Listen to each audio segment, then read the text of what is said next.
అయితే నువ్వు ఓపెన్ చేయ. సార్ అర్జెంటుగా మార్కెట్కి వెళ్ళి 2 పండు నిమ్మకాయలు, పసుపు, కుంకుమ, అగరబత్తీలు, 2 కొబ్బరికాయలు తీసుకొని రా. నువ్వు వచ్చేలోపు ఇక్కడ ముగ్గేసుకొని కూర్చుంటా. నువ్వు రాగానే అంజనం వేసి మధ్యాహ్నం వరకు ఆమె మొగుడు ఎక్కడో కనిపెట్టి తీసుకొచ్చి ఆమె చేతులు పెడదాం. ఏమంటావు? సార్ లేకపోతే ఏందయ్యా, ఉన్న పెండింగ్ కేసులు సాల్వ్ వస్తుంటే ఇప్పుడు ఆ మొగుడు తీసుకొచ్చి అమ్మడి అప్పగించాలా? మన మాంత్రికులు అనయా తూతు మంత్రం తుమ్మక మంత్రం వేసి తీసుకొచ్చి పెట్టడానికి? సార్ నేను చెప్పి చూశాను సార్, కానీ తను చిన్న బాబుతో ఏడ్చుకుంటూ ఇక్కడే కూర్చుంది సార్.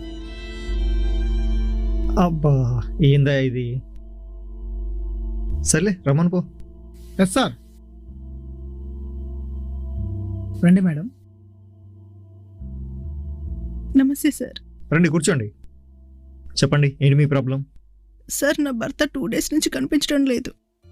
ఆఫీస్కని వెళ్ళారు, మళ్ళీ రాలేదు.